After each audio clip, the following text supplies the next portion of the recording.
All right, I've shown y'all some stuff around the shop, and I showed you some stuff a little bit around our cabin. I thought today'd be pretty cool to show you around one of our blinds. And this is in one of the reservoirs that we hunt. These are some of our buckbrush blinds, and man, these things were built probably 20 years ago. And what we did is tried to find naturally, of course, one of the holes that the ducks and specks came to, and then we tried to locate some of this bigger brush that naturally grew, and that's when you can tell the bigger buckbrush here behind it on both sides here. And you know, normally we wouldn't put two blinds separate like this, but this is just how the buckbrush naturally was, so we had to do that on this side. On the south side we have one main hole, or one main blind.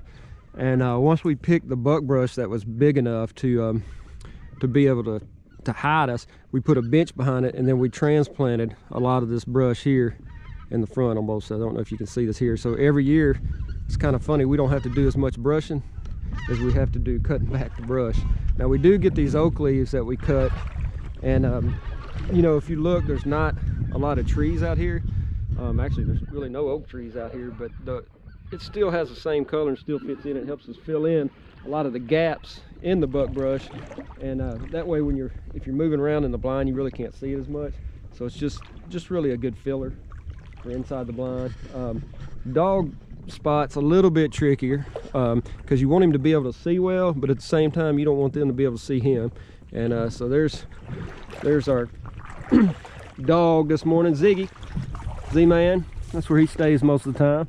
So as you walk in the blind, all of them are a little bit different. This place drains enough during the summer that we can get in here and do some work. So it's kind of nice, like in this blind here where you can see we got a bench like here, and this stays here the whole time. This wooden frame here, you know, we just have some wire, some screws to hang bags, and basically all it is a frame that we can stuff brush behind it. And like I said, that helps hide us here. We're able to get in here and do some work to the bottom of it, put some gravel, which makes it nice, and it's a little bit higher here than out there, so that kind of keeps you, if you can see, a little bit more out of the water. Like I said, normally we wouldn't want to have two different blinds hunting the same side, just because you can't communicate as well, but that's just how this one naturally ended up. And you know, we try to keep it as natural as possible.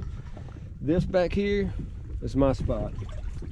This is where all the monkey business happens. Not really, but we got a spot back here, a redneck piece of rebar hanging across, and we've got some S-hooks here, and this is where we hang our limits. We'll hang some bags. We've got a table built. We do the same thing, just kind of a little work area back here, so whatever gear you got, you can sit out, keep it dry. You can also lay out ducks, keep everybody's ducks separated, and keep a good count on everything. But this rebar also serves for, you can see these decoys I got back here at the back, we're just picking up. It's got the big hook on it, so when we're done and we keep our decoys out here, we can just hook them on this rebar for next time. So works pretty good. And also got a little spot out here at the back where you got a cripple or something, you can sneak out here at the back and get it if they come around the back side. So you can hear now there's some specks trying to work this hole. I probably need to hurry up and get out of here. So I just thought it might be pretty cool to see one of the blinds that we had, and you know, kind of how we have it rigged up. I don't know if I explained this, but here again, look, you can see all we do is put wire through this buckbrush that stays in here, and stuff in oak leaves to help hide it, give you a little better shot of how the hole looks inside. So thought it'd be cool to get a little inside trip at the north blind on our Little LaGrue Reservoir, which we call Walworth Reservoir, and an inside look at it at Two Bayous.